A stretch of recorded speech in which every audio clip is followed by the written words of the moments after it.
Hello नमस्कार मेरे साथियों, जोहार क्लासेस यूट्यूब चैनल पर मैं आर के पोटेट आप सभी दोस्तों का स्वागत करता हूं और सभी को राधे राधे, जय श्री कृष्ण और सभी को जय सिया राम और राम राम और जय जोहार। आप लोगों को मैंने लास्ट जो अध्ययन करवाया था मेहरानगढ़ दुर्ग के बारे में अध्ययन करवाया था दोस्तों, और आज जो हमारा जो सेशन चलेगा जो राजस्थान के प्रमुख दुर्ग में घाघरोन दुर्ग चलेगा। और घाघरोन दुर्ग जो स्थित है मेरे दोस्तों वो झालावाड़ के अंदर स्थित है। कल क्लास नहीं हो पाई, इसके लिए मैं आप सभी से माफी मांगता हूं। और आज के बाद जो क्लास है हमारी कंटिन्यू रहने वाली, किसी कारणवश कल है वो क्लास नहीं हो पाई, और आज से हम क्या है कि कंटिन्यू रहेंगे और घाघरोन दुर्ग के बारे में विस्तार से अध्ययन करेंगे दोस्तों। और आज जो हमारी मोटिवेशन लाइन है कि रक्त बहाकर श्रृंगार करो, खामोश यहाँ तलवार नहीं, हम राणा के वंशज है, हार तो हमें स्वीकार ही नहीं। दोस्तों, आपको अपनी लाइफ में हार नाम का जो शब्द है, इस शब्द को थोड़े दिन के लिए खोटी पे टांग देना है और ओनली फॉर जीत वाला शब्द, चाहे हम हार जाए या जीत जाए, लेकिन हमारे जो जुबान पर जो शब्द होना चाहिए वो जीत का ही होना चाहिए दोस्तों। ठीक है दोस्तों, नेगेटिविटी नहीं लानी है, अपने जमकर तैयारी करनी है और अपने लक्ष्य तक पहुंचना है। और आज जो हम विस्तार करेंगे, विस्तार से अध्ययन करेंगे घाघरोन दुर्ग के बारे में मेरे दोस्तों। तो आप लोग है वो देखते रहिए, घाघरोन दुर्ग के बारे में आपको अध्ययन करवाता हूँ और बने रहिए मेरे साथ दोस्तों। घाघरोन दुर्ग, ये जो घाघरोन दुर्ग है वो झालावाड़ के अंदर स्थित है। घाघरोन दुर्ग वो किस जिले के अंदर हो जाएगी? झालावाड़ के अंदर। अगर देखा जाए दोस्तों, अगर आपको राजस्थान का नक्शा याद नहीं है तो इस तरह का ये हमारा राजस्थान है, और इस राजस्थान के एक दिशा के अंदर जो उत्तर और दक्षिण और पश्चिम दिशा में, दक्षिण और पूर्व दिशा में जो स्थित है, ये दोस्तों हो जाएगी उत्तर, और ये हो जाएगी पश्चिम, ये हो जाएगी पूर्व, और ये हो जाएगी दक्षिण। आप सोच रहे होंगे सर हमको ये आता है, लेकिन नए नए जब बच्चे जुड़ते हैं तब उनको नहीं पता होता है। इसीलिए मेरे द्वारा यहाँ पर चारों दिशा बता दी है, और चारों दिशाओं में यहाँ पर दोस्तों हमारा एक प्रदेश पड़ता है, उस प्रदेश का नाम है हाड़ौती प्रदेश। हाड़ौती प्रदेश, और इस हाड़ौती प्रदेश में आप लोगों को पता होगा दोस्तों कि 4 जिले आते हैं। और दोस्तों कौन कौन से 4 जिले हैं? तो एक जिला आता है कोटा, एक आता है बूंदी, और एक आता है बारा, और एक आता है झालावाड़। इस हाड़ौती प्रदेश में दोस्तों 4 जिले आते हैं, और 4 में देखा जाए तो मेरे दोस्तों कौन कौन से? कोटा, बूंदी, बारा, झालावाड़। इसी झालावाड़ के अंदर हमारा एक दुर्ग है, जिस दुर्ग का नाम है दोस्तों घाघरोन दुर्ग। घाघरोन दुर्ग यहाँ पर स्थित है। घाघरोन दुर्ग हाड़ौती प्रदेश में स्थित है, और हाड़ौती प्रदेश का एक जिला है दोस्तों, उस जिले का नाम हो जाएगा झालावाड़। ये कौन सी दिशा के अंदर स्थित? दक्षिण और पूर्व दिशा के अंदर स्थित है दोस्तों। तो यहाँ से इस दिशा में हमारा जो यहाँ पर ही झालावाड़ पड़ता है, और झालावाड़ के अंदर घाघरोन दुर्ग है दोस्तों। अब देखा जाए इस जो घाघरोन दुर्ग है, इसका जो निर्माण दोस्तों किसके द्वारा करवाया गया? ध्यान रखना, इसका जो निर्माण देखा जाए तो इसका जो निर्माण करवाया गया वो डोड परमारों के द्वारा करवाया गया दोस्तों। डोड परमारों के द्वारा करवाया गया। इसका जो निर्माण देखा जाए तो डोड परमारों के द्वारा क्या करवाया गया दोस्तों? निर्माण करवाया गया। इसका जो निर्माण करवाया गया है डोड परमारों के द्वारा करवाया गया। इसका जो निर्माण करवाया गया दोस्तों वो डोड परमारों के द्वारा करवाया गया। डोड परमारों के द्वारा निर्माण। और कोष्टक में आप लिख देना 11वीं या 12वीं सदी। कहीं कहीं 11वीं लिखा है, कहीं कहीं 12वीं सदी लिखा हुआ है, इसीलिए आप लोग ये दोनों सदी लिख देना दोस्तों। ये जो सदी है वो एग्जाम में वर्तमान में खूब बार पूछी गई है। देखिए जैसे कि आप लोगों को पता होगा चित्तौड़ भटनेर दुर्ग के बारे में सदी पूछी गई थी, 3वीं सदी में बना हुआ दोस्तों। और जो चित्तौड़ दुर्ग है वो 7वीं सदी में बना हुआ, वो मैंने आप लोगों को अगले वीडियो में करवा दिया है। तो इसलिए एग्जामिनर वर्तमान में क्या कर रहा है कि बड़े जो पुराने प्रश्न, जैसे कि पहले जो मेन प्रश्न अपन जो पढ़ते वो आता है, लेकिन एग्जामिनर अलग तरीके से पूछने लग गया अभी। इसलिए आप सदियों पर भी ध्यान रखना थोड़ा बहुत, ठीक है। इसका जो निर्माण करवाया गया था दोस्तों वो डोड परमारों के द्वारा करवाया गया था। क्या सर ये जब इस घाघरोन दुर्ग का निर्माण करवाया गया उस समय इसका नाम घाघरोन ही था? नहीं दोस्तों, ऐसा कुछ नहीं है। इसका नाम गागरोन नहीं था, इसका नाम कुछ और था। तो क्या था सर? इसका जो प्राचीन नाम था, ड्रूड परमारों ने जब इसका निर्माण करवाया तो इस दुर्ग का जो प्राचीन नाम था मेरे दोस्तों, प्राचीन नाम क्या मिलता है? गर्गराटपुर। गर्गराटपुर इस दुर्ग का जो प्राचीन नाम मिलता है वो दोस्तों वो क्या मिलता है? तो गर्गराटपुर। हमारा जो घाघरोन दुर्ग का प्राचीन नाम क्या मिलता है? तो गर्गराटपुर मिलता है दोस्तों, और बाद में क्या हो जाता है? घाघरोन। लेकिन घाघरोन कैसे होता है वो भी हम देखेंगे। इनका जो प्राचीन नाम है इस दुर्ग का वो कौन सा है? तो दोस्तों ध्यान रखना, गर्गराटपुर। अब देखा जाए इस घाघरोन दुर्ग, ये जो घाघरोन दुर्ग है झालावाड़ में किस स्थान पर स्थित है दोस्तों? तो स्थान कौन सा हो जाएगा? सामेल स्थान। सामेल। इसी सामेल को कहीं कहीं सामेलनी भी लिखा गया है दोस्तों। सामेलनी या सामेल स्थान पर ये जो दुर्ग हमारा स्थित है दोस्तों। सामेल या सामेलनी स्थान पर हमारा कौन सा दुर्ग हो जाएगा? तो झालावाड़ दुर्ग हो जाएगा। झालावाड़ या घाघरोन दुर्ग। ये जो जगह कहां पर आएगी? तो ध्यान रखना दोस्तों, झालावाड़ के अंदर ही आएगी। हम घाघरोन दुर्ग पढ़ रहे हैं। अब देखा जाए स्थान हो गया, ये किस श्रेणी के अंदर आता है दोस्तों? तो इस दुर्ग की जो श्रेणी हो जाएगी वो जल दुर्ग हो जाएगी।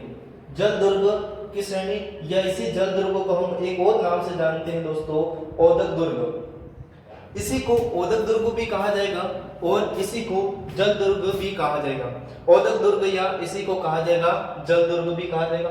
अब आप सोच रहे होंगे नए बच्चे जो जुड़े हैं वो श्रेणियां क्या होती है? तो दोस्तों ध्यान रखना, मैंने जब वीडियो प्रारंभ में बनाया था उस समय मैंने सामान्य परिचय के अंदर आप लोगों को सबसे पहले श्रेणियों के बारे में बताया था। अब देखा जाए तो हम यहाँ पर मैं एक बार और दोहरा देता हूँ दोस्तों कि श्रेणियों कितनी है दोस्तों। तो ध्यान रखना, शुक्र नीति के अनुसार हम लोगों ने दोस्तों 9 श्रेणियां देखी थी। 9 श्रेणी का मतलब किस दुर्ग, जैसे कोई दुर्ग पहाड़ी पर बना है तो वो किसके ऊपर आएगा? पर्वत श्रेणी के अंदर आएगा। कोई दुर्ग स्थल पर बना है, साय दुर्ग के अंदर आएगा। इस तरह से तो देखा जाए 9 श्रेणी है, और 9 श्रेणी में ये यहाँ पर एक बार और लिख देता हूँ आपके लिए। देखो 9 श्रेणियां कौन सी है दोस्तों? एक श्रेणी जो हो जाएगी एरन दुर्ग, नंबर 2 पर हो जाएगी पारिद दुर्ग, पारिद के बाद हो जाएगा पारिक दुर्ग, पारिक के बाद हो जाएगा धानवन श्रेणी, धानवन श्रेणी, और धानवन श्रेणी के बाद 1 2 3 4 5 धानवन श्रेणी के बाद हो जाएगा दोस्तों पारिक, पारिक के बाद हो जाएगा 6 नंबर पर पर्वत या गिरि दुर्ग, पर्वत या गिरि दुर्ग। 7 नंबर पर जो हो जाएगा सैन्य दुर्ग। 8 नंबर पे हो जाएगा दोस्तों वो साहे दुर्ग हो जाएगा। साहे दुर्ग कौन कौन सी होगी? एरन हो गई, पारिद हो गया, पारिक हो गया, धानवन हो गया, पारिक हो गया, पर्वत, गिरि, सैन्य, साहे। एक जो श्रेणी है वो कौन सी है दोस्तों? तो ध्यान रखना, जल दुर्ग, जल या ओदक, जल या ओदक श्रेणी, ओदक या जल, ओदक या जल। ये जो मैंने श्रेणी बताई थी दोस्तों, ये 9 श्रेणी बताई थी शुक्र नीति के अनुसार। आप लोगों को पता होगा, वैसे भी याद भी होगी। और में से कौन कौन सी श्रेणी बताई दोस्तों? तो एरन श्रेणी बताई, पारिद श्रेणी बताई, पारिक श्रेणी बताई, धानवन श्रेणी बताई, पारिक श्रेणी बताई, पर्वत श्रेणी बताई, सैन्य, साहे और ओदक। या इसी ओदक को हम कहते हैं जल दुर्ग। अब मैंने ये भी बताया था कि एरन दुर्ग ऐसा दुर्ग, ऐसे श्रेणी को कहेंगे हम कि जो मतलब चलने में, जहां पर जिस दुर्ग तक पहुंचने के लिए हमें पथरीली झाड़ियों, कांटों और ऐसे स्थल का मतलब ऐसे मार्ग का हम लोगों को सामना करना पड़ेगा दोस्तों। तो ऐसे दुर्गों को हम कहेंगे एरन दुर्ग। और दोस्तों इसका जो उदाहरण मैंने बताया था वो उदाहरण रणथंबोर दुर्ग बताया था। रणथंबोर दुर्ग या दोस्तों इसी का जो उदाहरण बताया था मैंने सिवाना दुर्ग। सिवाना भी बाड़मेर के अंदर पड़ता है, रणथंबोर सवाई माधोपुर के अंदर पड़ता है दोस्तों। पारिद दुर्ग जिस दुर्ग की चारों ओर विशाल परकोटे हो, मतलब जिस दुर्ग के चारों ओर विशाल परकोटा हो, ऐसे दुर्ग को हम पारिक दुर्ग की श्रेणी में डाला था दोस्तों। और पारिक दुर्ग से मैंने ख से बताया था, जिस दुर्ग की चारों ओर खाइया हो, ऐसे दुर्ग को हम क्या कहेंगे, पारिक दुर्ग कहेंगे। और धानवीर दुर्ग के अंदर मैंने सर्वश्रेष्ठ आपको जो उदाहरण बताया दोस्तों, वो जैसलमेर दुर्ग बताया, मतलब जो ऐसा दुर्ग जो हमारे मरुस्थल में निर्मित हो, ऐसे दुर्ग को हम क्या कहेंगे दोस्तों, दानवन श्रेणी कहेंगे। और पारिक हो गया, 2 बार लिख दिया। इसके बाद देखा जाए पर्वत या गिरी दुर्ग किसको कहेंगे दोस्तों, तो पर्वत या गिरी दुर्ग उसको कहेंगे जो पर्वत पर स्थित हो। सैन्य दुर्ग किसको कहेंगे दोस्तों, जहां पर सैनिकों के रहने के लिए अनुकूल स्थल हो। और साय दुर्ग किसको कहेंगे दोस्तों, जहां पर क्या हो, तो ध्यान रखना लोग भी रहते हो, सैनिक भी रहते हो, जिस दुर्ग में पूर्ण व्यवस्था होती है, ऐसे दुर्ग को हम लोगों ने क्या कहा था, सहायक दुर्ग। और इसको लिविंग फोर्ट के नाम से भी जाना जाता है। लिविंग फोर्ट का मतलब यह होता है दोस्तों कि जिस दुर्ग के अंदर क्या होती है, खेती होती है, ठीक है। इसके बाद ओदक या जल दुर्ग उसको कहा जाएगा दोस्तों कि जिस दुर्ग की चारों ओर विशाल जल राशि विद्यमान हो, ऐसे दुर्गों को। तो ये जो कुछ श्रेणियां बताई थी, अब इन श्रेणियों को न पढ़कर मैंने रिवीजन करवा दिया एक बार। अब देखा जाए कि ये जो हमारा गागरोन दुर्ग है वो किस श्रेणी के अंदर श्रेणी हो गई, जल दुर्ग या ओदक दुर्ग, ठीक है। अब देखा जाए दोस्तों, जल दुर्ग या ओदक दुर्ग जब मैंने बोल ही दिया है, तो ये जो किसी नदी के किनारे स्थित होगा दोस्तों, तो नदी कौन सी है, तो यहां पर मैं लिख रहा हूं नदियां, नदियां कौन सी हो जाएगी दोस्तों, तो नदियां हो जाएगी काली सिंध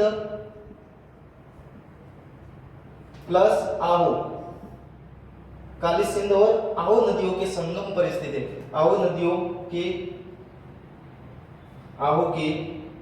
काली सिंध आहू के संगम पर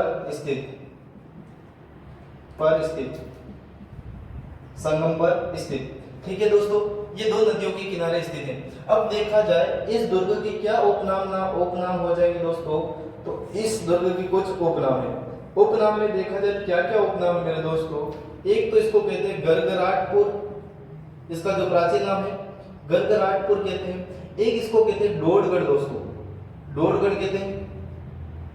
एक इसको कहते हैं धुलरगढ़ दोस्तों। ये इसके कुछ उपनाम है, गरगराटपुर, डोडगढ़, धुलरगढ़। हम घाघरोन भी लिख सकते, ये भी उपनाम में आ जाएगा, घाघरोन दुर्ग, क्योंकि इसको प्राचीन समय में क्या कहते थे दोस्तों, गरगराटपुर कहते थे। अब देखा जाए एक ग्रंथ आता है दोस्तों, ये इस दुर्ग के क्या हो जाएंगे उपनाम। एक ग्रंथ आता है, उस जो ग्रंथ का नाम हो जाएगा दोस्तों, उस ग्रंथ का नाम है चौहान कल्प ध्रुम। ग्रंथ के अनुसार चौहान कल्प ध्रुम ग्रंथ के अनुसार, ये थोड़ी बड़ी लाइन ऊपर लिख दो, चौहान कल्प ध्रुम ये ग्रंथ का नाम हो जाएगा। क्या हो जाएगा दोस्तों, तो ध्यान रखना, ग्रंथ का नाम है चौहान कल्प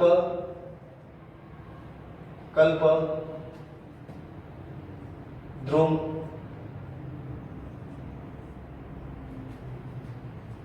ग्रंथ के अनुसार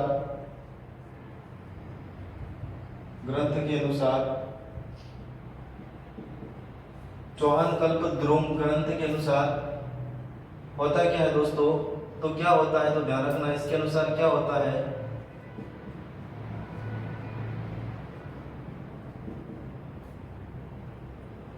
इसके अनुसार क्या होता है, ये ग्रंथ है चौहान कल्प ध्रुम ग्रंथ है। इस ग्रंथ के अनुसार यहाँ का जो राजा था जिसका नाम क्या था, तो ध्यान रखना, इस ग्रंथ के अनुसार यहाँ का राजा था जिसका नाम था बिजलदेव या कहीं बिजलदेव भी मिलता है, बिजलदेव या बिजलदेव, कोई ना आप समझ लेना, बिजलदेव या बिजलदेव, मैं लिख रहा हूं बिजलदेव या बिजलदेव को परास्त कर या हरा कर, परास्त कर होता क्या है कि इसको परास्त कर एक नाम मिलता है, जिस व्यक्ति का नाम मिलता है देवन सिंह खिची। देवन सिंह खींची। इसी देवन सिंह को कहा जाता है दारू भी कहा जाता है दोस्तों। देवन सिंह खींची क्या करता है कि बिजल देव को परास्त कर क्या करता है, बिजल देव को परास्त कर देवन सिंह खींची इस दुर्ग का नाम क्या रखता है, इस दुर्ग का नाम क्या रख देता है दोस्तों, तो ध्यान रखना, इस दुर्ग का नाम क्या रखता है, गागरोन दुर्ग। गागरोन दुर्ग, इस जो दुर्ग का नाम रखा जाता है दोस्तों वो कौन सा रखा जाता है, तो ध्यान रखना गागरोन दुर्ग रखा जाता है। एक ग्रंथ है दोस्तों, उस ग्रंथ का नाम है चौहान कल्पद्रुम ग्रंथ के अनुसार बिजल देव को परास्त कर देवन सिंह खींची ने क्या किया, इस दुर्ग का नाम क्या कर दिया, गरगराटपुर से गागरोन दुर्ग कर दिया था दोस्तों। इस दुर्ग का नाम क्या किया था, गागरोन दुर्ग कर दिया था। तो आप लोग ध्यान रख लेना, इससे पहले का नाम था गरगराटपुर। अब देखा जाए इस दुर्ग के अंदर और क्या क्या इंपॉर्टेंट बातें हैं तो ध्यान रखना। इस दुर्ग के अंदर और क्या है तो ध्यान रखना दोस्तों, इस दुर्ग के अंदर संत पीपा की छतरी, संत पीपा की छतरी किस दुर्ग के अंदर स्थित है, तो ध्यान रखना दोस्तों, संत पीपा की जो छतरी है इसी दुर्ग के अंदर स्थित है। इस दुर्ग के अंदर और क्या है तो मधुसूदन मंदिर, मधुसूदन मंदिर, मधुसूदन जो मंदिर है वो कहां पर स्थित है दोस्तों, तो ध्यान रखना ये जो स्थित है इसी दुर्ग के अंदर। मधुसूदन के बाद इस दुर्ग के अंदर और क्या स्थित है दोस्तों, तो इस दुर्ग के अंदर है बुलंद दरवाजा, बुलंद दरवाजा। ये जो बुलंद दरवाजा है वो गागरोन दुर्ग के अंदर है। अगर दोस्तों आपको पूछा जाए कि इसका जो निर्माण करवाया था वो औरंगजेब के द्वारा करवाया था, औरंगजेब के द्वारा करवाया था। यही औरंगजेब दोस्तों मैंने बताया था आपको कि इसके द्वारा 1669 में मूर्ति तोड़ो अभियान चलाया गया था और इसके द्वारा बुलंद दरवाजे का निर्माण करवाया गया। और ये बुलंद दरवाजा कहां पर स्थित है दोस्तों, तो ये जो बुलंद दरवाजा स्थित है हमारे गागरोन दुर्ग के अंदर। अगर आपसे कोई ये पूछे कि गागरोन दुर्ग के अंदर बुलंद दरवाजा स्थित है, भारत के अंदर कहां पर है, ध्यान रखना दोस्तों, भारत के अंदर जो बुलंद दरवाजा वो फतेहपुर सीकरी के अंदर स्थित है। और फतेहपुर सीकरी कहां पर स्थित है भारत के अंदर, तो यूपी के अंदर है। अगर आपको इसी नाम से और पूछा जाए कि फतेहपुर कहां पर है दोस्तों, तो फतेहपुर जो स्थित है हमारे सीकर जिले के अंदर स्थित है। और बुलंद दरवाजा का निर्माण गागरोन दुर्ग में औरंगजेब के द्वारा करवाया गया। अब देखा जाए इसी दुर्ग के अंदर और क्या है, तो यहां पर है कोटा रियासत की, कोटा रियासत की टकसाल स्थित है, टकसाल स्थित है। कोटा रियासत की इसी दुर्ग के अंदर दोस्तों क्या स्थित है, जब टकसाल स्थित है। कोटा रियासत की इसी दुर्ग में टकसाल स्थित है। अब दोस्तों आप सोचोगे कि ये टकसाल क्या है, टकसाल ये है कि जब भी राजा महाराजाओं के काल में खुद की फैक्ट्रियां हुआ करती थी, सिक्के बनाने की खुद की फैक्ट्रियां हुआ करती थी। फैक्ट्री मतलब अभी नहीं होगी, ध्यान रखना। आप भी मत सोचना कि हम भी राजा महाराजाओं की तरह घर के अंदर फैक्ट्री लगा दे, ऐसा असंभव है इस समय में। अब देखा जाए तो टकसाल स्थित है, बुलंद दरवाजा स्थित है, मधुसूदन मंदिर स्थित है, संत पीपा की छतरी स्थित है। इसको मैं यहाँ से एक बार मिटा देता हूँ दोस्तों, और यहाँ पर एक मोस्ट इंपोर्टेंट बात लिखते हैं। इसी दुर्ग के अंदर क्या है तो ध्यान रखना, मीठे साहब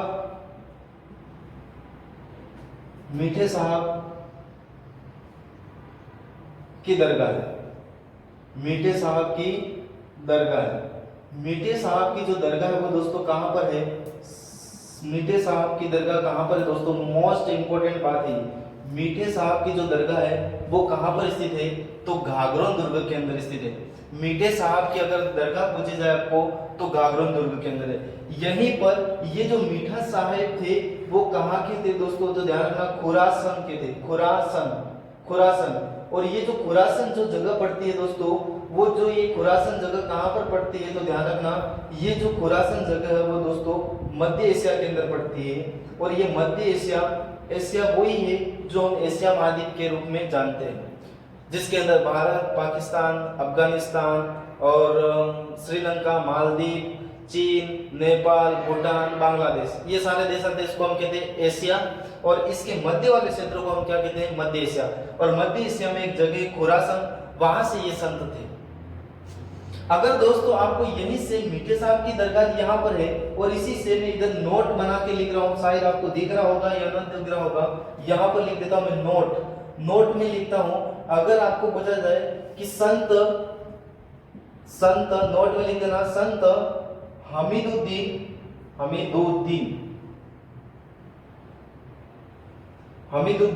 संत हमीदुद्दीन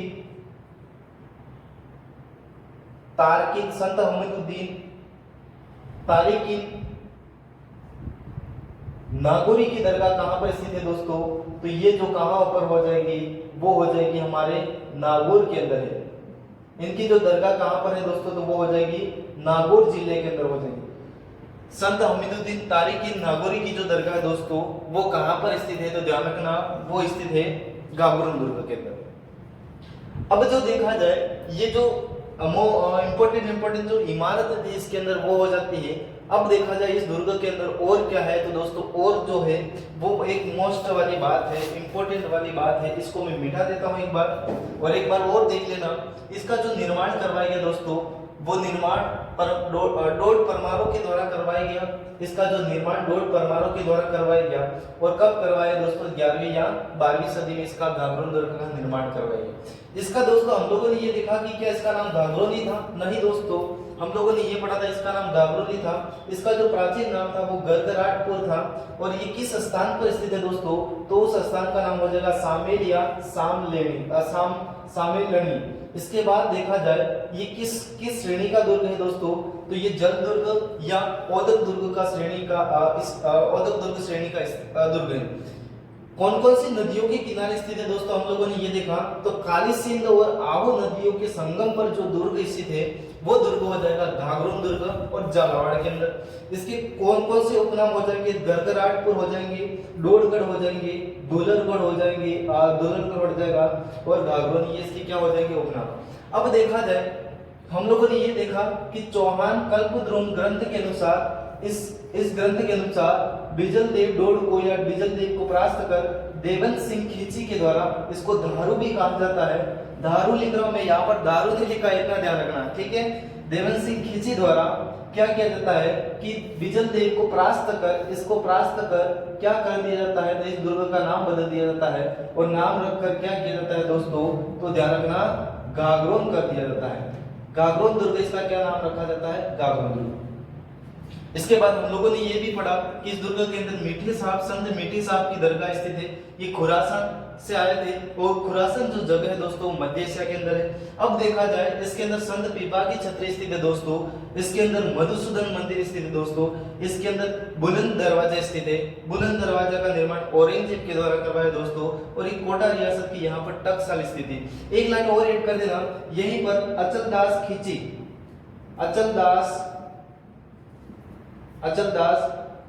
खींची के महल स्थित है। बहुत बड़े महल है यहाँ पर, ध्यान रखना, ये बहुत इंपॉर्टेंट। अचलदास खींची के महल कहाँ पर स्थित है दोस्तों? तो गागरोन दुर्ग के अंदर स्थित है। अचलदास खींची के जो महल है वो कहाँ पर स्थित है? गागरोन दुर्ग। ठीक है दोस्तों, अब मैं मिटा देता हूँ। आगे क्या कहानी आती है?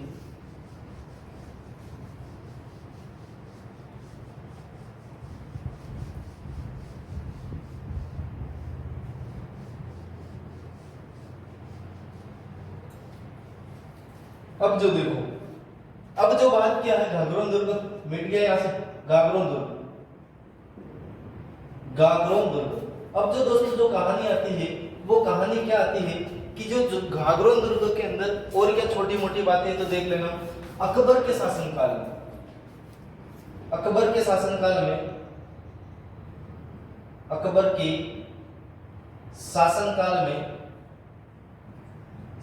में ये दुर्ग किसको दिया जाता है? तो दोस्तों ध्यान रखना, अकबर के शासनकाल में ये दुर्ग दिया जाता है पृथ्वीराज राठौड़ को दिया जाता है। अकबर के शासनकाल में गागरोन जो दुर्ग है पृथ्वीराज राठौड़ को जागीर में दिया जाता है। क्वेश्चन में लिख देना जागीर में दिया जाता है। जागीर लिखते हो, इसका मतलब समझना, जागीर मतलब प्रदान किया गया। अकबर के शासनकाल में पृथ्वीराज राठौड़ को यह दुर्ग किस में दिया गया था? जागीर के अंदर दिया गया था।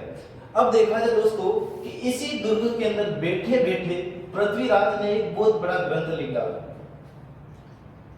पृथ्वीराज ने इसी दुर्ग में बैठे बैठे कौन सा ग्रंथ लिखा दोस्तों? तो उस जो ग्रंथ का नाम हो जाएगा, वो ग्रंथ का नाम क्या है? तो ग्रंथ का नाम हो जाएगा वैदिक कृष्ण रुक मणिरी। वैदिक कृष्ण रुक मणिरी, ये कौन सा ग्रंथ लिखा है? ये जो ग्रंथ लिखा है वैदिक कृष्ण रुक मणिरी, जो ग्रंथ लिखा दोस्तों किसके द्वारा लिखा गया? तो ये जो ग्रंथ लिखा गया है पृथ्वीराज राठौड़ के द्वारा। ये दोस्तों वही पृथ्वीराज राठौड़ है जिसके हम लोगों ने पढ़ा होगा जब हिस्ट्री पढ़ी होगी महाराणा प्रताप की। और महाराणा प्रताप के शासनकाल में दो ऐसे कवि थे जो अकबर के दरबार में रहते थे। एक तो पृथ्वीराज राठौड़ था और एक का नाम था दुर्साड़ा। दुर्साड़ा था, खाते दोनों अकबर की थे, लेकिन पक्ष किसका करते थे? ध्यान रखना, पक्ष करते थे ये महाराणा प्रताप को। अब वही वाली बात हो जाती, ठाम खाइन ठामड़ो फोड़ो। अपने पगड़ी के अंदर कहते हैं कि ठाम खाए ठाम खा के ठाम ही ठीकरा फोड़ता है, वो वाली। तो ये ध्यान रखना कि ये लाइक किसको करते थे वहां बैठे बैठे अकबर के दरबार में? कि महाराणा प्रताप को लाइक करते थे। कुछ भी बात होती तो वो महाराणा प्रताप ऐसे करते, कुछ बढ़ाई चढ़ाई करके ही बात करते। और देखा जाए तो पृथ्वीराज राठौड़ के द्वारा ग्रंथ लिखा, उस ग्रंथ का नाम है वैदिक कृष्ण रुक्मणी। अब देखा जाए ये कुछ भी ग्रंथ लिखता था पृथ्वीराज राठौड़ तो दुर्सा आड़ा को बताता था। दुर्सा आड़ा को बताता था ये ग्रंथ। और दुर्सा आड़ा को जब भी ये ग्रंथ बताता तब होता कि दुर्सा आड़ा कुछ ना कुछ कहता, जैसे गलती वगैरह कुछ हो तो बताओ, यूं करके सुधारा वगैरह करवा देता।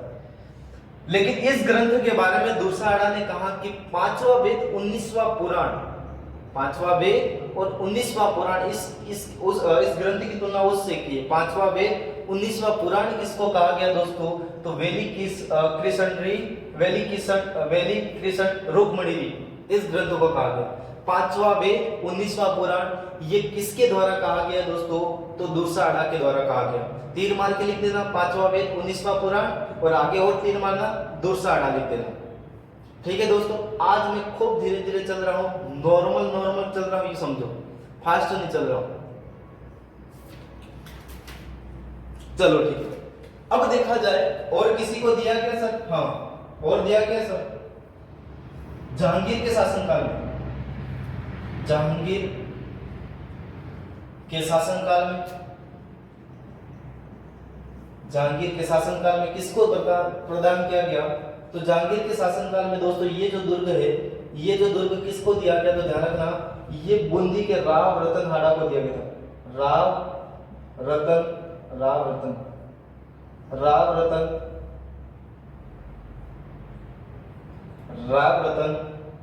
हाड़ा को दिया गया दोस्तों। राव रतन हाड़ा, ये जो राव रतन हाड़ा कहाँ के हैं दोस्तों? तो बूंदी के, इसी कहाँ के हैं? बूंदी के। इनके द्वारा कुछ लिखा गया सर? ना, इनके द्वारा कुछ भी नहीं लिखा गया। ओनली जो लिखा गया वो किसके द्वारा लिखा गया है? पृथ्वीराज राठौड़ के द्वारा लिखा। जहांगीर के शासनकाल में राव रतन हाड़ा को दिया गया था। अब दोस्तों देखो कि जहांगीर को भारत में किस नजरिए से देखा जाता है? आदमी के नजरिए से देखा जाता है वो बात अलग है, लेकिन मैं अपने पढ़ाई के मामले में किस नजरिए से देखा जाता है तो ध्यान रखना, ये भारत में इसको कहा जाता है, भारत में क्या कहा जाता है दोस्तों? भारत में चित्रकला का जनक, भारत में चित्रकला का अगर जनक पूछा जाए तो किसको कहा जाता है? जहांगीर को कहा जाता है। एक लाइन और लिखो कि इसी के काल को क्या माना जाता है? स्वर्ण काल माना जाता है दोस्तों। स्वर्ण काल का मतलब होता है गोल्डन एज, जिसके शासनकाल में सर्वाधिक क्या बने हो? चित्र भी बने हो, इमारतें भी बने हो, इसको कहते हैं हम स्वर्ण काल। और इसका जो स्वर्ण काल है दोस्तों 1605 से लेकर 1627 तक माना जाता है। ठीक है दोस्तों, 1605 से लेकर 1627 तक जहांगीर के शासनकाल में राव रतन हाड़ा को दिया गया, बूंदी का शासक था। भारत में चित्रकला का जो जनक किसको कहा जाता है? तो जनक जो कहा जाता है दोस्तों वो कहा जाता है जहांगीर को। और इसका स्वर्ण काल 1605 से लेकर 1627 वाला जो समय रहता है दोस्तों, इसको हम कहते हैं गोल्डन एज। आगे बढ़ते हैं। दो तीन बातें हो जाती है। आगे और क्या है दोस्तों, तो आगे क्या है, इस दुर्ग के अंदर लिखना है कि राज्य का एकमात्र दुर्ग, राज्य का। आप सोच रहे होंगे कि आज सर पूरे बोर्ड पे लिख रहे बढ़िया नोट्स, आज इसलिए लिख रहा हूं राज्य का एकमात्र दुर्ग, क्योंकि आपके साथ साथ यहाँ पर क्लास के अंदर और भी पढ़ रहे हैं। राज्य का एकमात्र दुर्ग जो बिना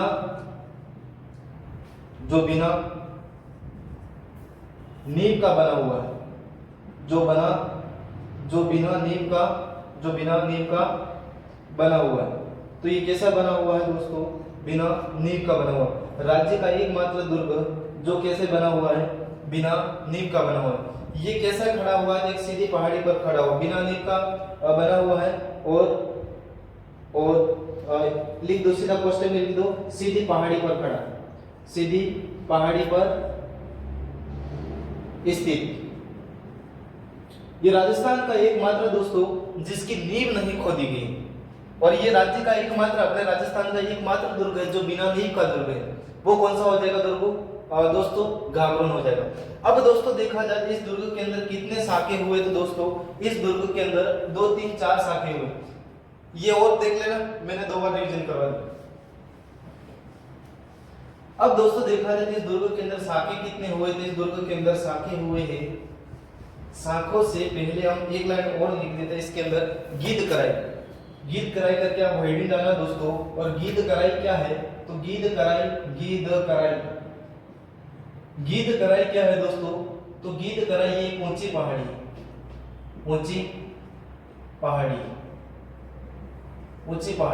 और इस ऊंची पहाड़ी पर क्या होता था दोस्तों, तो इस ऊंची पहाड़ी पर क्या होता था, जब भी कैदी वगैरह होते थे उनको सजा दी जाती थी, कैदियों को सजा दी जाती थी। कैसे, जब रियासत के खिलाफ या किसी अपने जैसे रियासत होती थी, उस रियासत के खिलाफ कोई व्यक्ति गुनाह वगैरह करता है तो उसको जो सजा दी जाती थी, पनिशमेंट दिया जाता था, इस पहाड़ी के ऊपर चढ़ाकर उसको पीछे से लात मारी जाती थी या ढकेल दिया जाता था।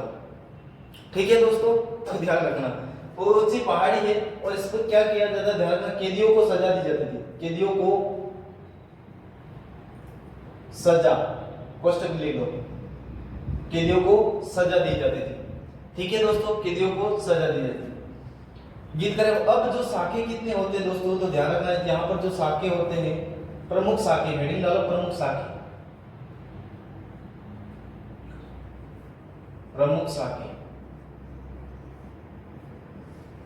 अब देखो दोस्तों, साखों के बारे में मैं वैसे बता चुका हूं आपको, साके बहुत सारे करवा चुका हूं, राजस्थान के प्रथम कहां पर हुए थे, द्वितीय कहां पर हुए थे, सब कुछ बता चुका हूं।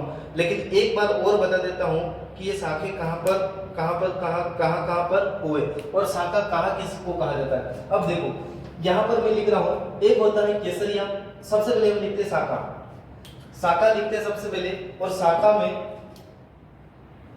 हम लिखते हैं सबसे पहले साका। ये साका है क्या दोस्तों, ये साका 2 प्रोसेस से बनता है। 2 प्रोसेस कौन कौन से दोस्तों, तो एक प्रोसेस है जिसका नाम है केसरिया और एक का नाम है जौहर। अगर ये दोनों कंप्लीट हो जाते हैं इसको हम कहते हैं दोस्तों साका। अब हो कैसे गए, फटाक से नहीं हो जाएंगे, फिर देखो अब होता है कि केसरिया किसको कहेंगे, जब दुर्ग है और उस दुर्ग के चारों ओर जब दुश्मन आक्रमण करता है, तब अंदर वाला जो राजा होता है वो हार की उम्मीद से, मतलब उसको ऐसा लगता है कि अब युद्ध भूमि या रणभूमि में मैं नहीं जीत सकता हूं और मुझे दुर्ग के दरवाजे खोलने ही पड़ेंगे, तब वो राजा और राजा के साथ जो भी सैनिक होते थे वो सैनिक सभी क्या करते थे, और राजा और सैनिक सब मिलकर सिर पर केसरिया रंग का कपड़ा बांधते थे और केसरिया रंग का कपड़ा बांधकर रणभूमि में युद्ध करने के लिए उतरते थे और उस रणभूमि में वीर गति को प्राप्त हो जाते थे दोस्तों। जब वीर गति को प्राप्त हो जाते थे तो पीछे से जो रानियां होती थी वो क्या करती थी दोस्तों, तो ध्यान रखना, इस तरह का एक कुंड तैयार करती थी, वैसे एक कुंड तैयार करती थी और इस कुंड के अंदर अग्नि जलाई जाती थी। अग्नि जलाकर ये क्या करती थी दोस्तों, अग्नि की पूजा वगैरह करती थी। और रानियां क्या करती थी, किसी और के हाथ में जाने से बजाय अपने खुद की सतीत्व की रक्षा करने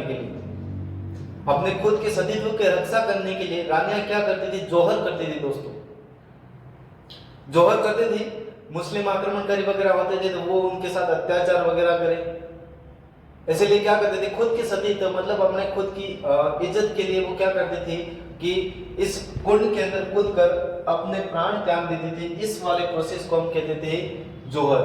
एक बार और सुनना, अपने खुद की सतीत्व की रक्षा के लिए रानियां अग्नि के कुंड के अंदर कूद कर अपने प्राणों की आहुति देते थे। इस वाले प्रोसेस को हम कहते थे जोहर। अगर ये दोनों एक साथ हो जाते हैं दोस्तों तो ये क्या कहलाता है, तो ध्यान रखना, ये कहलाता है शाखा। ठीक है दोस्तों, ये क्या कहलाएगा, शाखा कहलाएगा। तो यहाँ पर कितने शाखे हुए दोस्तों, तो ध्यान रखना, यहाँ पर 2 शाखे हुई। और 2 शाखों में कौन कौन से दोस्तों, प्रथम जो शाखा हुआ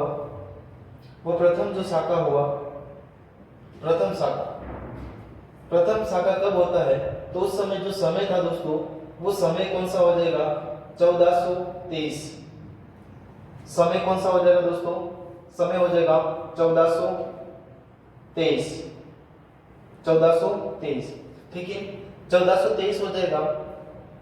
इसके बाद देखा जाए तो यहाँ का जो शासक था, शासक का नाम क्या था, तो शासक का नाम था दोस्तों अचलदास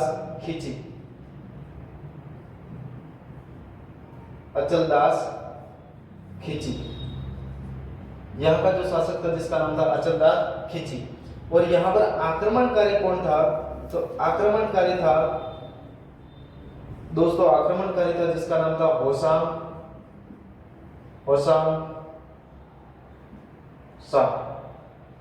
शाह क्या था दोस्तों, तो आक्रमणकारी था होशांग शाह। ठीक है दोस्तों, होशांग शाह क्या हो जाएगा, आक्रमणकारी। और यहाँ का जो शासक था जिसका नाम था अचलदास खिची। दोस्तों यहाँ पर जोहर किसके द्वारा किया गया, तो जो जोहर किया गया था, जोहर नाम मिलता है लीला का भी नाम मिलता है यहाँ पर, और उमादे का भी नाम मिलता है, उमादे ऐसा कुछ नाम मिलता है, लीला और उमादे। ठीक है दोस्तों, प्रथम शाखा ये हो जाता है। और अब होगा वो द्वितीय शाखा होगा, द्वितीय शाखा दोस्तों। द्वितीय शाखा किसके समय होता है, तो यहाँ पर सबसे पहले हम लिखेंगे समय। और जो समय था दोस्तों वो 1444 समय था। 1444 ईस्वी में क्या होता है, द्वितीय शाखा होगा। 1444 ईस्वी, यहाँ पर भी ईस्वी। ठीक है, यहाँ पर उस समय शासक था अचलदास खिची का जो पुत्र था जिसका नाम था पालहनसी। कौन था दोस्तों, तो पालहनसी था। ठीक है, यहाँ का जो शासक था जो पालहनसी था। और उस समय जो आक्रमणकारी था, आक्रमणकारी हो जाएगा दोस्तों महमूद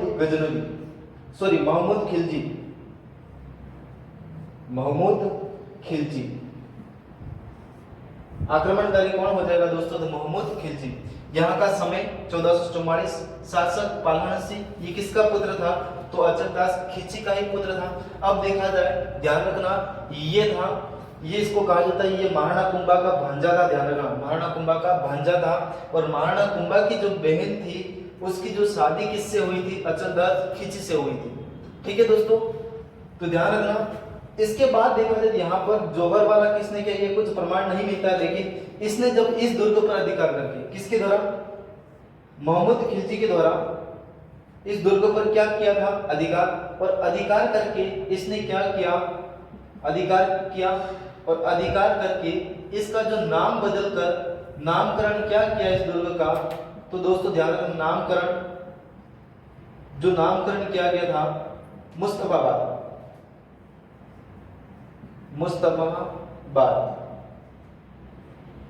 ये बहुत इंपॉर्टेंट है दोस्तों, मुस्तफाबाद। जब होता क्या है, मोहम्मद खिलजी जब आक्रमण करता है, जब आक्रमण करके इस दुर्ग पर अधिकार कर लेता है, और अधिकार करके इस दुर्ग का नाम बदलकर क्या रख देता है, ध्यान रखना, मुस्तफाबाद। नोट में एक बात और लिखो दोस्तों, मुझे नोट में एक बार और लिखनी पड़ेगी कि जब आप लोगों को पता होगा कि आमेर दुर्ग जब हम पढ़ेंगे, जब आमेर दुर्ग पर 1707 में आमेर दुर्ग पर आक्रमण कब होता है, तो ध्यान रखना, आमेर दुर्ग पर आक्रमण होता है दोस्तों, जो होता है 1707 में। और इस आमेर दुर्ग का नाम बदलकर क्या रख दिया जाता है, तो दोस्तों ध्यान रखना इस आमेर दुर्ग का इस पर अधिकार कौन करता है 1707 में? तो अधिकार करता है मुअज्जम। कौन करता है? मुअज्जम। मुअज्जम को इतिहास में कहा जाता है दोस्तों बहादुर शाह। क्या कहा जाता है? बहादुर शाह। और इस बहादुर शाह ने आमेर दुर्ग का नाम क्या रखा था? ध्यान रखना दोस्तों, मोमीनाबाद रखा था। मोमीनाबाद रखा था। क्या रखा था? मोमीनाबाद। ये वाली जो बात है वो कौन सी है? तो गागरोन दुर्ग की। ठीक है दोस्तों, गागरोन दुर्ग की ये वाली बात है। यहाँ पर जो गागरोन दुर्ग क्या हो जाता है दोस्तों? समाप्त हो जाता है। और ये जो सारी बातें थी किसकी थी? गागरोन दुर्ग की थी। किसकी थी? गागरोन दुर्ग की। ठीक है, कुछ कमी पेशी लगे तो और आप कमेंट कर देना। ठीक है, आगे वाले कुछ हम भूल भी गए हो ऐसा हो तो आगे कल और बता देंगे। ठीक है, आगे एक दुर्ग और पढ़ते हैं।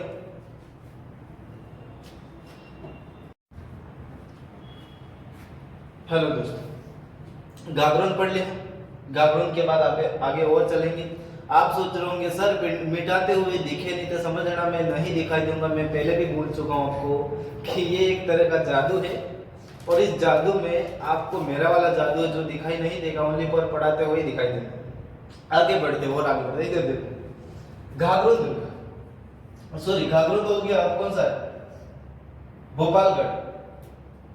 भोपालगढ़ दोस्तों, भोपालगढ़ दुर्ग। भोपालगढ़ दुर्ग हेडिंग डाल दो दोस्तों, भोपालगढ़ दुर्ग। ये जो भोपालगढ़ दुर्ग है दोस्तों वो कहां पर स्थित है? तो ध्यान रखना ये खेतड़ी के अंदर स्थित है। खेतड़ी के अंदर स्थित है। और दोस्तों ये खेतड़ी है वर्तमान में किस जिले के अंदर चला गया है?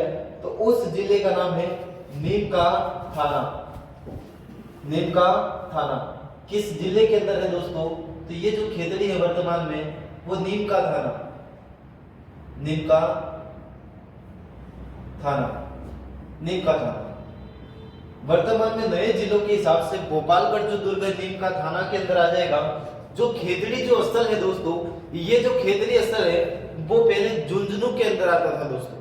अगर आपको पुराने जिलों के हिसाब से पूछा जाए तो ध्यान रखना ये जो दुर्ग आ जाए भोपालगढ़ आ जाएगा झुंझुनू के अंदर।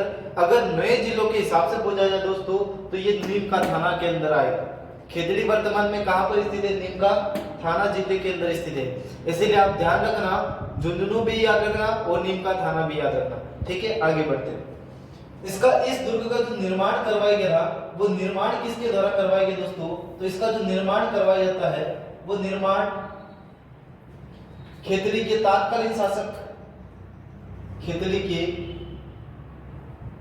तात्कालीन शासक, खेतड़ी के तात्कालीन शासक किसके द्वारा, कौन थे? खेतड़ी के तात्कालीन जो शासक थे वो कौन थे? ध्यान रखना वो थे भोपाल सिंह। भोपाल सिंह खेतड़ी के तात्कालीन शासक भोपाल सिंह के द्वारा 1770 ईस्वी में निर्मित। भोपाल सिंह के द्वारा 1770 ईस्वी में निर्मित खेतड़ी के तात्कालीन शासक भोपाल सिंह के द्वारा 1770 ईस्वी में निर्मित ये दुर्ग है। ठीक है दोस्तों, इस दुर्ग को दोस्तों किस उपनाम से जाना जाता है? तो वो उपनाम आप ध्यान रखना, इसको किस उपनाम से जाना जाता है? खेतड़ी का उपनाम क्या हो जाएगा दोस्तों? उपनाम। अब लिखना उपनाम। उपनाम जो हो जाएगा दोस्तों वो उपनाम हो जाएगा खेतड़ी का हवा महल। खेतड़ी का हवा महल। खेतड़ी का हवा महल नाम से ये प्रसिद्ध है। कौन सा दुर्ग दोस्तों? तो ये जो दुर्ग हो जाएगा वो हो जाएगा हमारा भोपालगढ़। दोस्तों भोपालगढ़ को खेतड़ी का हवा महल के नाम से प्रसिद्ध है ये भोपालगढ़ दुर्ग। और किस लिए प्रसिद्ध है दोस्तों? तो ये जो दुर्ग और किसके लिए प्रसिद्ध है? तो ध्यान रखना ये जो दुर्ग प्रसिद्ध है हमारे संकीर्ण गलियों के लिए। संकीर्ण गलियों के लिए प्रसिद्ध है। गलियों के लिए प्रसिद्ध। संकीर्ण गलियों के लिए कौन सा दुर्ग प्रसिद्ध हो जाएगा दोस्तों? तो वो हो जाएगा हमारा भोपालगढ़। संकीर्ण गलियों के लिए कौन सा दुर्ग प्रसिद्ध है? तो वो हो जाएगा भोपालगढ़। ठीक है दोस्तों, एक दुर्ग और देखते हैं इधर। ये जो इतनी बातें थी ये कहां पर स्थित है दोस्तों? खेतड़ी के अंदर। खेतड़ी कहां पर है? नीम का थाना। निर्माण खेतड़ी के तत्कालीन शासक गोपाल सिंह के द्वारा 1770 ईस्वी में निर्मित। उपनाम क्या हो जाएगा? खेतड़ी का हवा महल हो जाएगा और ये संकीर्ण गलियों के लिए प्रसिद्ध है दोस्तों। अब देखा जाए एक दुर्ग और है, उस जो दुर्ग का नाम क्या है? तो उस दुर्ग का नाम हो जाएगा भेसरोडगढ़। भेसरोडगढ़ दुर्ग। भेसरोडगढ़ जो दुर्ग है दोस्तों, वो भेसरोडगढ़ दुर्ग कहां पर स्थित है? तो ध्यान रखना, ये जो भेसरोडगढ़ दुर्ग है वो हमारे चित्तौड़गढ़ के अंदर स्थित है। चित्तौड़गढ़ के अंदर स्थित है। चित्तौड़गढ़ कहां पर स्थित है दोस्तों? तो ध्यान रख लेना, चित्तौड़गढ़। चित्तौड़गढ़ चित्तौड़गढ़ और चित्तौड़गढ़ में हम लोगों ने एक दुर्ग और देखा था, चित्तौड़गढ़ दुर्ग खुद देखा था और हम लोगों ने वहां की प्रचलित कहावत भी देखी थी कि गढ़ तो गढ़ चित्तौड़ बाकी सब गढ़ैया, रानी तो पद्मिनी बाकी सब पीदिया, पाल तो भोपाल और ताल तो तलैया। ऐसा कुछ पढ़ा था हम लोगों ने। ऐसी जो कहावत थी हमारे चित्तौड़ दुर्ग के लिए थी और ये जो भेसरोडगढ़ दुर्ग है वो चित्तौड़गढ़ के अंदर ही स्थित है। अब देखा जाए दोस्तों कि ये जो किस श्रेणी के अंदर आता है, तो इस दुर्ग की जो श्रेणी है दोस्तों वो जल दुर्ग की श्रेणी, जल दुर्ग की श्रेणी के अंदर आता है। ठीक है, अब देखा जाए ये जल दुर्ग की श्रेणी के अंदर आता है तो ये किसी न किसी नदियों के किनारे स्थित होगा दोस्तों। नदी कौन सी हो जाएगी? तो चंबल और बामनी नदियों के किनारे स्थित है। चंबल प्लस बामनी नदी, बामनी नदी के संगम पर स्थित है। चंबल प्लस बामनी नदियों के संगम पर स्थित है भेसरोडगढ़ दुर्ग दोस्तों। अब देखा जाए इसका जो निर्माण दोस्तों किसके द्वारा करवाया गया, तो इसका जो निर्माण करवाया गया था वो निर्माण करवाया गया था भेसा नामक व्यापारी, भेसा साहब नामक व्यापारी, भेसा शाह नामक व्यापारी प्लस रोडाचारण बंजारे के द्वारा इसका जो निर्माण करवाया गया दोस्तों, भेसा शाह नामक व्यापारी प्लस रोडाचारण बंजारे के द्वारा इसका क्या करवाया दोस्तों? निर्माण करवाया गया। अब देखा जाए कुछ इतिहासकार कहते हैं कि इसका जो निर्माण करवाया गया है वो निर्माण सेठों के द्वारा करवाया गया था, इसीलिए इस दुर्ग को किस उपनाम से जाना जाता है? तो इसका जो उपनाम हो जाएगा दोस्तों वो उपनाम क्या हो जाएगा? तो इसका जो उपनाम हो जाएगा राजस्थान का वेल्लोर। राजस्थान का वेल्लोर। राजस्थान का वेल्लोर किसको कहा जाता है दोस्तों? तो ध्यान रखना, राजस्थान का जो वेल्लोर कहा जाता है वो किसको कहा जाता है? भेसरोडगढ़ का जो दुर्ग है इसको क्या कहा जाता है? राजस्थान का वेल्लोर। एक बात और याद रखना, और बात क्या याद रखना कि कर्नल जेम्स टोड, ये दोस्तों जहां जाओ वहां पर आता है। इसका मतलब ये क्या था? ध्यान रखना, कर्नल जेम्स टोड जहां जाओ वहां पर आ जाता है और राजस्थान के इतिहास के जनक है दोस्तों। राजस्थान के इतिहास के जनक कौन है? तो यही है राजस्थान इतिहास के जनक, और इनके द्वारा एक पुस्तक लिखी गई। उस जो पुस्तक का नाम है annals and antiquities of Rajasthan, 1829 में लिखी गई थी। दूसरी जो पुस्तक थी पश्चिमी भारत का यात्रा कुछ ऐसे करके पुस्तक थी। ठीक है, कर्नल जेम्स टोड ने इसे क्या कहा है दोस्तों? तीर मार के लिखना, अभेद दुर्ग। अभेद दुर्ग, अभेद दुर्ग कहा इसको। कौन सा दुर्ग कहा है? अभेद, मतलब इसको कोई जीत नहीं सकता ऐसा।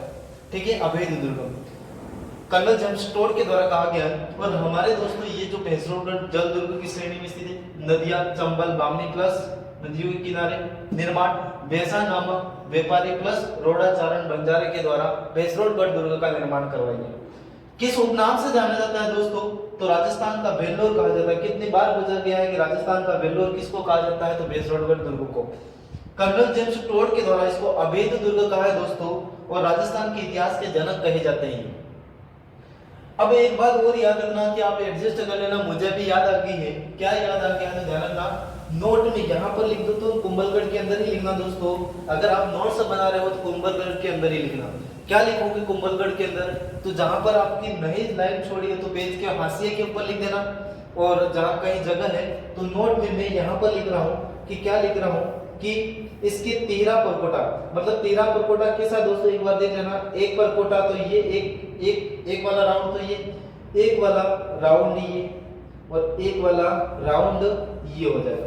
इसको हम क्या कहते हैं दोस्तों, तो इसको कहते हैं तिहरा परकोटा। क्या कहते हैं? तिहरा, तिहरा परकोटा, ती छोटा है, तिहरा परकोटा। क्या कहते हैं दोस्तों? तिहरा परकोटा। इस तिहरे परकोटे को हम किस नाम से जानते हैं दोस्तों, तो ध्यान रखना, जालिम कोट कहते हैं। ठीक है, तो मैं यहाँ पर लिख रहा हूँ कि परकेटो या तिहरा, यहाँ पर सीधा लिख रहा हूँ, तिहरे परकोटे को या तिहरा परकोटा, तिहरा परकोटा जालिम कोट,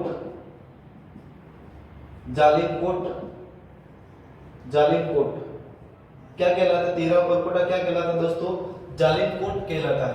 और इस परकोटे का जो निर्माण करवाया गया था दोस्तों, यहाँ पर 3 मार्क ऐसे करके लिख देना, निर्माण किसके द्वारा करवाया गया, तो ये जो निर्माण करवाया गया था जालिम सिंह के द्वारा, जालिम सिंह के द्वारा इस परकोटे का क्या करवाया गया? निर्माण करवाया गया। ठीक है, ये बहुत इंपॉर्टेंट है दोस्तों, इसे ध्यान रख लेना। तिहरा परकोटा स्थित है और इस तिहरे परकोटे को हम जालिम कोट कहते हैं। और ये निर्माण किसके द्वारा करवाया गया इसका, तो जालिम सिंह के द्वारा इस परकोटे का निर्माण करवाया गया। ये कहां पर है दोस्तों, तो ये जो हम किस दुर्ग की बात कर रहे हैं, अभी हमने जस्ट पढ़ा, उस दुर्ग का नाम है, सॉरी, घाघरून दुर्ग। कौन सा, किस दुर्ग के बारे में पढ़ा हमने अभी? जस्ट घाघरून दुर्ग। और ये जो घाघरून दुर्ग है वो झालावाड़ के अंदर स्थित है। कल हम पढ़ेंगे, वैसे जब क्या पढ़ेंगे दोस्तों, तो बहुत खतरनाक वाली बातें पढ़ेंगे, जैसे कुंभलगढ़, सॉरी कुंभलगढ़ क्या होता है, कुंभलगढ़ नहीं। और कल किसके बारे में अध्ययन करने वाले हम, तो ध्यान रखना, सोनारगढ़ या जैसलमेर दुर्ग के अंदर। और वहां पर परकोटे के कुछ अलग अलग नाम आएंगे, जैसे घाघरा भी कहा जाता है और पाड़ा भी कहा जाता है, इस तरह के नाम आएंगे। ठीक है, तो आज आप घाघरा भी देख लेना, रात को कहीं पर भी जाके घाघरा भी देख लेना, और नहीं देखा हो, और पाड़ा भी देख लेना, पाड़ा किसको कहा जाता है। ठीक है दोस्तों, मिलते हैं एक नए वीडियो के साथ, और थैंक यू सभी को।